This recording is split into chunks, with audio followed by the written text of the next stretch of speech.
Hello everyone, this is S.M. Abdus Azad, Professor of English, Carmichael College, Rangpur. I would like to welcome you all to my English lesson. Dear learners, today's lesson is on the Duchess of Malfi. The Duchess of Malfi is a revenge tragedy by John Webster. John Webster was born in 1580 in London, England. He died in 1632. He was a very famous English dramatist. In 17th century England, Shakespeare was very famous.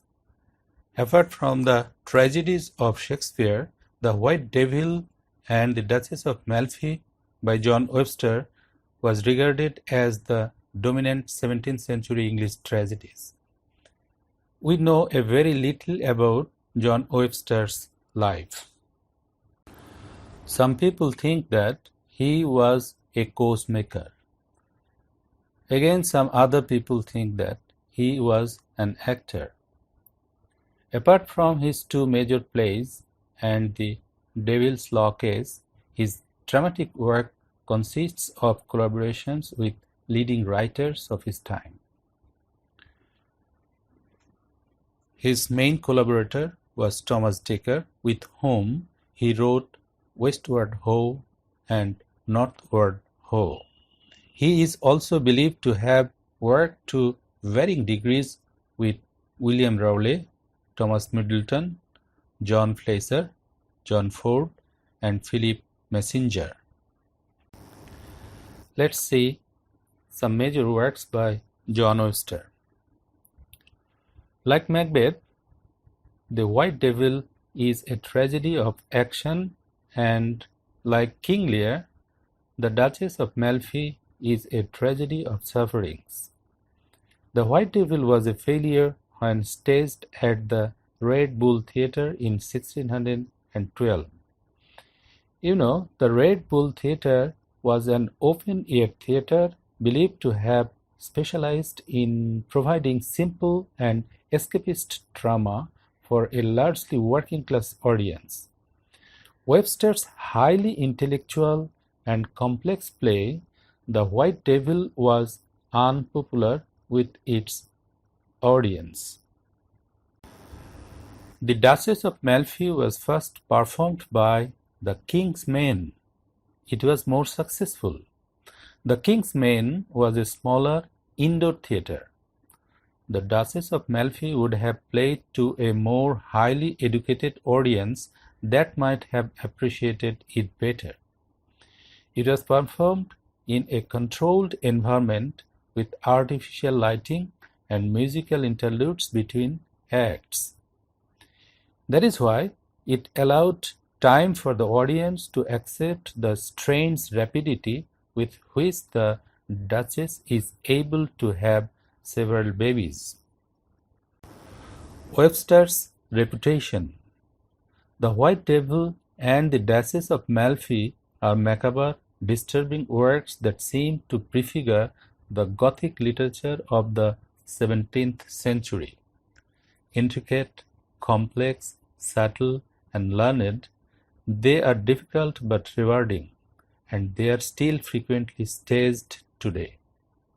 In his poem, Whispers of Immortality, T.S. Eliot memorably says that Webster always saw the skulls beneath the skin. The violence and pessimism of Webster's tragedies have seemed to some analysts close to modern sensibilities. Let us be familiar with the major characters of the Duchess of Malfi. The Duchess, she is the protagonist of the play. She was a strong-willed, passionate, and loving wife and a loving mother. Antonio Bologna, he was the steward of the household of the Duchess, and the Duchess fell in love with the steward. Delio was Antonio's friend. Daniel de Bozola, he was a very interesting character. He was a former servant of the Cardinal now returned from a sentence in the galleys for murder. The Cardinal. He is the brother of the Duchess and Ferdinand. He was a Machiavellian character. Ferdinand. The Duke of Calabria and the Duchess's twin brother. Cariola was the maid and confidant of the Duchess. As the Duchess of Malfi is a revenge tragedy, let us now see some salient features of a revenge tragedy. A revenge tragedy consists of 5 acts. There will be a wronged revenge seeker in a revenge tragedy. Supernatural elements is a major factor in a revenge tragedy. There will be madness, delay, and sinister intrigue in a revenge tragedy. Another important feature of a revenge tragedy is a play within the play. There will be physical horror such as poisoning and torture in a revenge tragedy. The most important thing in a revenge tragedy is multiple murders. Depiction of bloody violence is shown on the stage. At the end of the play, order will be restored. We are now going to look at the plot summary of the play. Act 1. The Duchess of Malfi is divided into 5 acts, each comprising several scenes. In the 3 scenes of Act 1, the major characters and conflicts of the play are introduced. The setting is the Italian city of Amalfi in the 16th century, in the audience chamber or presence of the widowed Duchess. Antonio, the Duchess's steward, talks with his friend Delio as they observe the others who pass through the chamber. The first characters to enter are the Cardinal and Bozola. Although Bozola has recently been released after serving 7 years for a murder he committed at the behest of the Cardinal is cold to him and will not acknowledge his debt. Ferdinand, the Duke of Calabria, enters with his associates. Ferdinand learns that Antonio has proven himself the best at a knightly competition, and he congratulates Antonio on his proficiency and for his eloquent speech. When the Cardinal re-enters with the Duchess, Antonio gives Delio his impression of the 3 siblings. The Cardinal is jealous and vengeful, Ferdinand is perverse and turbulent, and the Duchess is sweet and noble. Ferdinand asks the Duchess to accept Bozola as a servant, and she agrees. In fact, the brothers have hired Bozola to spy on the Duchess. The 2 brothers warn the Duchess not to remarry, and she promises that she will not. However, as soon as they leave the chamber, she summons Antonio and the 2 perform a private marriage ceremony with the Duchess's trusted servant Cariola as witness. Act 2. The second act, which has 5 scenes, begins several months later, as the Duchess is about to give birth to a child. Her marriage to Antonio is still secret, and she has concealed her pregnancy by wearing loose clothing. Bozola, however, suspects that she is pregnant and tries to trap her by giving her a present of apricots. When she eats them hungrily and vomits, Bozola has got the confirmation of the pregnancy but does not reveal what he comes to know. The incident sends the Duchess into labor, and she is rushed to her chamber. To avoid suspicion that the Duchess is giving birth, a trick is played. It is announced that jewels have been stolen and everyone must stay in his or her room while a search is conducted. The Duchess delivers a healthy son, and when Cariola tells Antonio the good news, he prepares a horoscope to determine the baby's future. Meanwhile, Bozola slips out to the courtyard beneath the Duchess's window and hears her crying out. Antonio finds him there, and they argue about Bozola having left his room. As he leaves Bozola, Antonio accidentally drops the horoscope, and Bozola retrieves it, discovering that a baby has been born to the Duchess, a baby who will have a short life. Bozola knows that Antonio is involved in the secret, but does not consider that a man of Antonio's social class could be the father. In Rome, the cardinal meets his mistress Julia in his chamber. Delio arrives and proposes Julia, but she refuses him. In another part of the cardinal's palace, Ferdinand has received a letter from Bozola telling him of the baby's birth. The cardinal and Ferdinand discuss their sister's betrayal, and Ferdinand's rage takes him to the verge of insanity.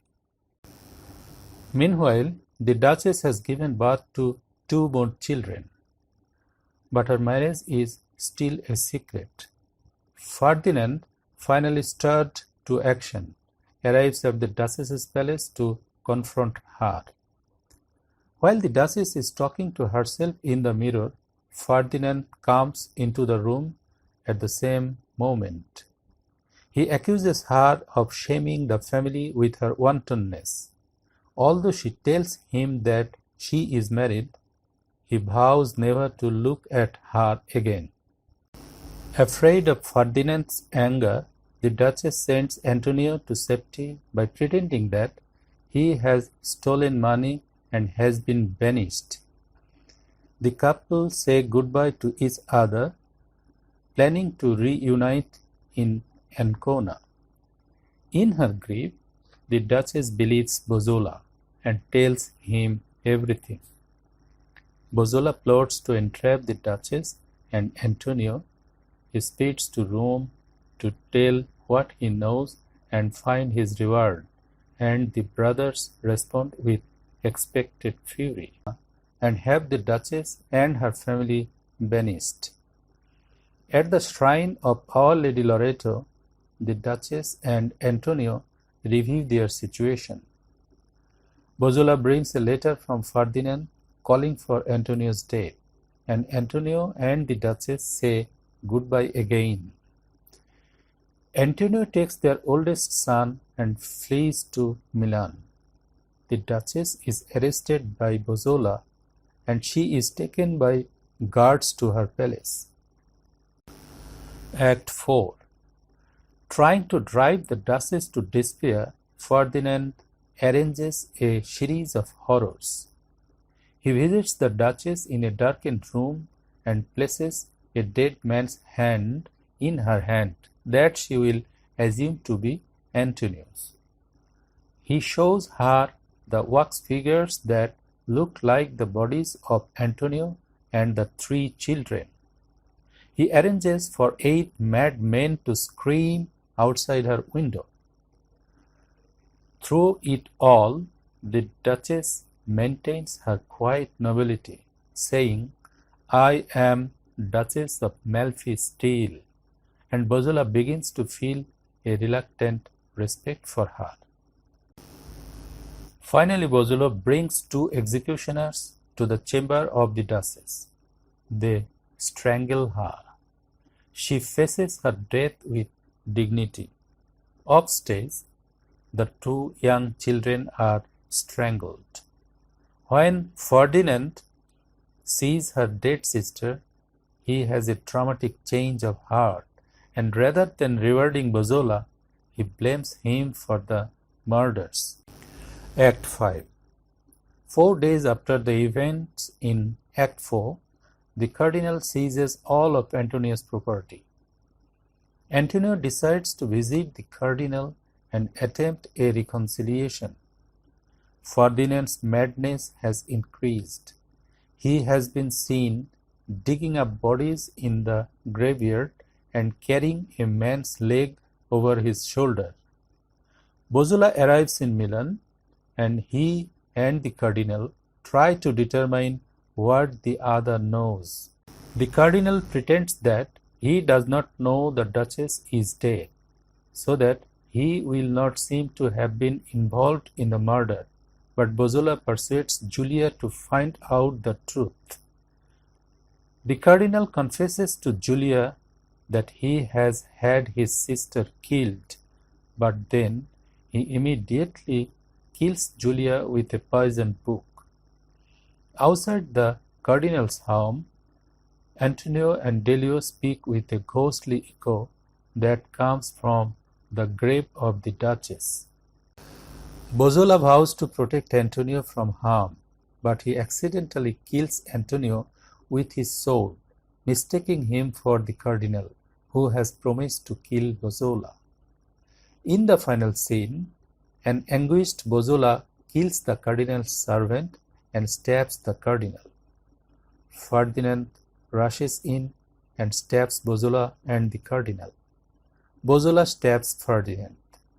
As they all lie dead, Delio enters with Antonio's son and calls for a unified effort to support the young man as the new duke. In this way, the revenge tragedy ends with a series of murders and bloodshedding on the stage. For more information on this play, you can visit the following addresses.